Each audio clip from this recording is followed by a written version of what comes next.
Hey guys, welcome back to my channel. So today I'm covering 90 Day Fiance Happily Ever After Season 4 Episode 8. So this episode was juicy. There was a lot going on and I feel like we're finally going to reach the climax of the season. So then we can finally get this season over and done with, because I feel like this season is kind of dragging on and it's somewhat entertaining but not that much. So let's get into who got me mad the most. So let's start off with Chantal. I don't know what happened, but as soon as Chantal goes to the Dominican Republic, all of a sudden she has this attitude, and I don't know, she's changed now. Now she's big girl on campus. She thinks that she doesn't need to apologize to his family, but he needs to do this. He needs to apologize to her family, and she's trying to make it work, but then she's causing all these problems. I don't know. I feel like maybe with his sister I can understand where you're just like, we'll agree to disagree and that's it. But like his mom, you could have at least said, like, you know, when you hurt your sibling but it might have not been your fault, but your parent still says go say sorry or blah blah blah, even if you don't want to. That's what she should have done. That's what would save her marriage at this point. Instead of her coming there with an attitude right away, and then she does that, and then immediately they're arguing, and Pedro's stuck in the middle, and he's been doing such a great job of choosing Chantal because he understands that his wife comes first, but because she's not helping it anymore, he's kind of like, okay, I'm gonna be for my family now.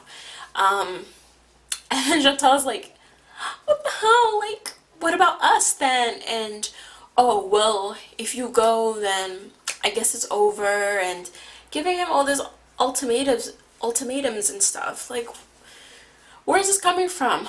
All of a sudden you get this new, I don't know, different type of energy when you're around his family versus when he's around your family.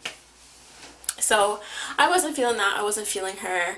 I knew the whole situation with his sister was going to turn out that way, because like, they're two young individuals that don't like each other. It's very hard for them to be the bigger person in that situation, even though they should. And I feel like Pedro was being the bigger person throughout the whole Dominican Republic situation, because he clearly had a side. He took Chantal's side, but he also wasn't there to get headaches, to have them fight and stuff like this. And Chantal should have been the bigger person. I don't know why she's so surprised. Pedro was like, okay, well then I'm going back to my mom. He didn't even want you there in the first place, and yet you showed up. So I don't know. She didn't take the hint, and then she got into her feelings and got an attitude. But Chantal and her family can both go away. Next,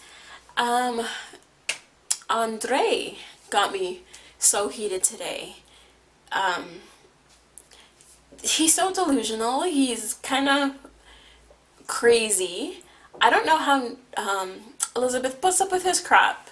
So Elizabeth has it's her baby shower, and her sister, I don't remember their names, but her older sister threw her the baby shower, and it looked really nice. It was really cute. And her other sister had come to the baby shower, as a sister would do for a sister. Well, Andre's like in his feelings all of a sudden, and all of a sudden have attitude and this and that, and I'm like, what is that for? Like, you can't put up a front, you can't grin and bear it, like, you have to, well, what is she doing here, blah blah blah blah. Like, just let it go. And like, that's her sister. I can understand if her sister showed up and Elizabeth was like, had a stank face and been like, why is she here? Even though they had problems with the whole registry situation, she still wants her to be there. Like, siblings have fights all the time. And they make up all the time. So for her to prevent her sister from coming to such a big milestone in her life or not be there to celebrate that big milestone is crazy. And like, he's crazy. He basically wants to live on a magical island with Elizabeth's daddy's money, so he can do whatever he wants. And Elizabeth was honest. Elizabeth's like, he has his little jobs here and there, but like, he's not bringing in what he should. So that happens. So Elizabeth wants to rectify the situation between, I want to say her name is Jen. I'll say her name is Jen now, but correct me if I'm wrong, but that's the only name I can remember. They have Elizabeth wants Andre and Jen to meet up to see if they can hash out this bad hostility they have between each other. So they meet for breakfast, they're chilling, they're talking. Andre goes in on a Jen about, you're butting in my business, it's none of your business, when I don't want you there, blah blah blah, you're causing trouble, but you're this, you're that. And Jen is defending herself. Jen's like, from the start, there's always been problems. We're basically helping you. You're not showing any gratitude. You're not being grateful and stuff like this. And Andre's like, oh, you know, I make money. Don't worry about me. I have my little job, blah, blah, blah. I was like, Andre, you guys can't afford your life. You guys are grown people, can't afford your life. Made your life harder than it needed to be. And that says a lot for people your age. You were living rent free, remember that? And now you have to pay rent. So don't give me that. And these handymen, like, you need to go find a steady job, minimum wage somewhere, anywhere, or you need to ask Elizabeth's dad for a job, because you're really doing nothing. And I do believe that he does wake up at 11 a.m. and goes to the gym and just kind of chills and relaxes. Because that's not what Elizabeth's doing. Elizabeth's going to work to make money to pay for the rent that you guys all of a sudden wanted to pay.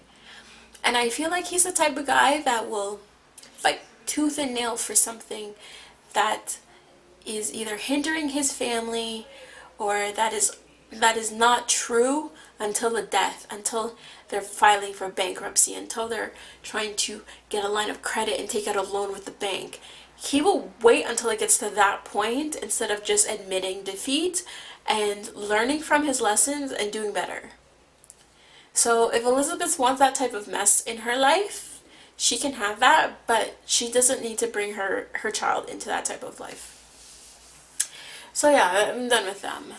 The next couple that made me upset was Colt and Larissa. Not necessarily because of one particular person, but their whole situation. I was like, I had totally forgot that Larissa went to jail again. Because this happened so long ago, I already knew she went to jail. So I was like, oh yeah, I forgot. She went to jail again. I didn't realize the timeline was close enough for them to shoot both of them. And I was like, girl,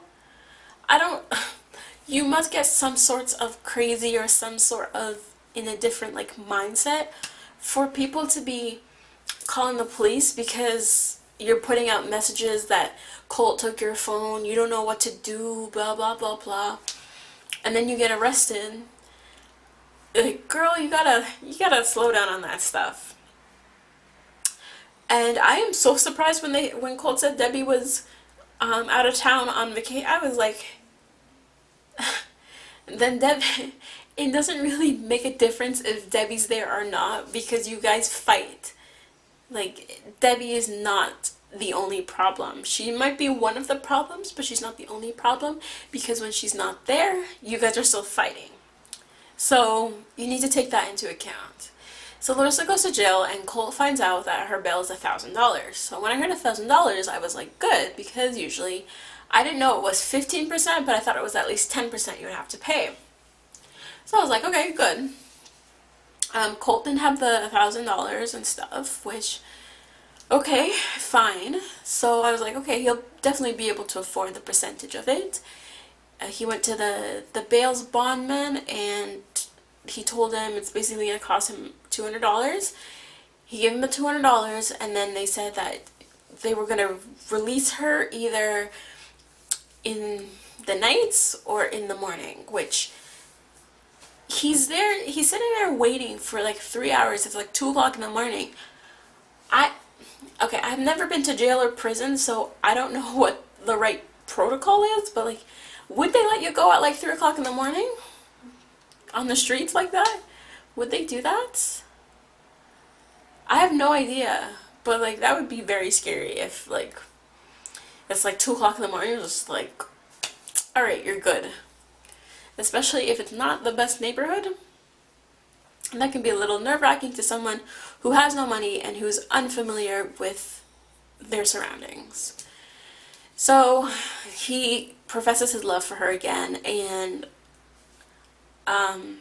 that's it for now. I'm not touching that situation. So next are the two couples that I could care less about, Paolo and Russ. They're just talking about babies, and she decides she wants to give birth to her baby at home. And she finally was able to get the visa for her mom, so her mom is able to come and be there for her delivery. And that's it. Next, Ashley and Jay. They're still fighting about the cheating situation. They're just fighting in front of his sister about it. And that's about it. I think they only had like maybe one segment of them standing there and bickering to each other. So that was it with them. Oh, I was wondering how, I was looking at the time of my review, and I'm like, this is really short. We didn't see any Azin or Nicole this episode, so I really want to see Azin. I want to see Azin's face. I want to see what Azin's doing. I want to see Nicole in Morocco. If that doesn't happen, I don't really want to see Nicole's segments anymore, because it's kind of, I feel, it's no longer pity anymore. It's just like, I'm kind of disgusted with her, and she annoys me now. But that is the end of my review, so thank you for watching my review of 90 Day Fiance Happily Ever After Season 4, Episode 8. Don't forget to like, comment, and subscribe. Thanks for watching.